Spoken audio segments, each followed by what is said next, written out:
Taba ng basil oh. Pero kamote tayo ngayon. Talbos tayo ng kamote. Ayan, maraming kamote yan. Ayan. Ayan. Basil oh. Okra. Dito muna tayo sa talbos ng kamote. Pwede na to.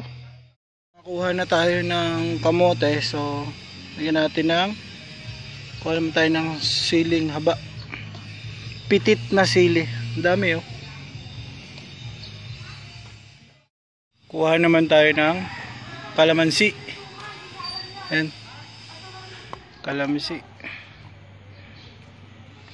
Liit pa to. Ayan. Pwede na to. Ayan oh. May bulaklak na yung siling demonyo natin. Babawasan natin tong pechay ni Mama Ivy. Huwag kayong maingay ha. Konti lang yung ating talbos kamote, kaya dagdagan natin ng pechay. Ayan o, yung ating mint leaves oh, gumaganda na ulit. Ayan, nahiwa na natin yung kamatis, sibuyas, tsaka yung pitit nating sili, green. Yung ating kamote, pechay, galing dyan sa ating front yard.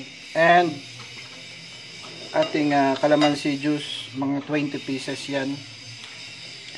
And yung gagamitin nating isda, maliit na isda, maliit, mas malasa, mas malinamnam, masarap. At wala tayong pambili ng malaki. Mas masarap sana yung malaking isda, pero wala tayong pambili. Magpapakulo tayo ng 1 liter of water. Lagay natin yung kamatis, sibuyas, and salt.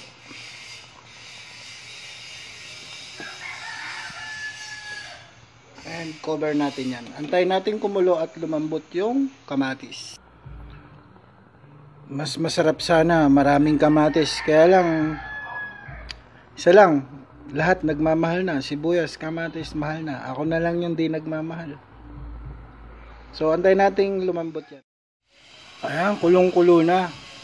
And malambot na rin yung ating kamatis. Lagyan na natin yung pinirito nating isda.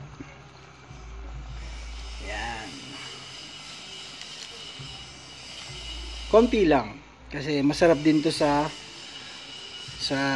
toyo at saka kalamansi na may sili mamaya. So, after natin ilagay yung ating isda, sunod na natin yung ating mga gulay. Ayan.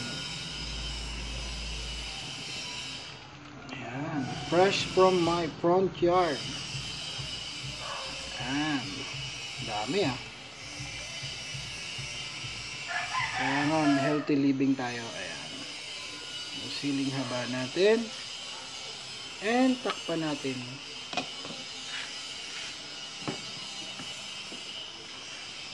Pag malambot na ng konti yan, susunod natin yung, pag medyo luto na yung ating gulay, sunod na natin yung calamansi juice. Ayan, half cook na yung ating gulay. Nakita mo yung sabaw?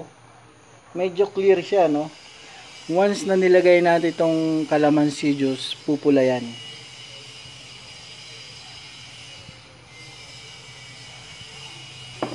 Ayan. Takpan lang natin ng another 30 seconds.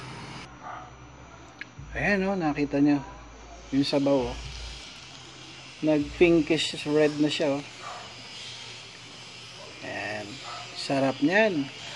Masarap yung sabaw na yan sa mga galing sa sakit, may hangover, or galing ka makipag-tsoktsakan, manunumbalik yung lakas mo.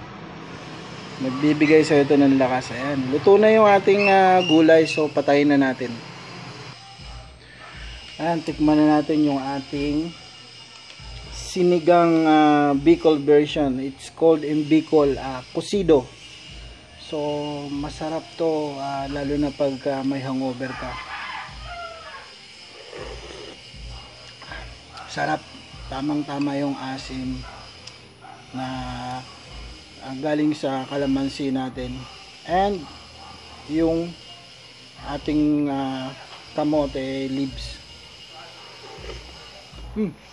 Sarap sa kanin namin. Yan ang ating kusido, sinigang Bicol version.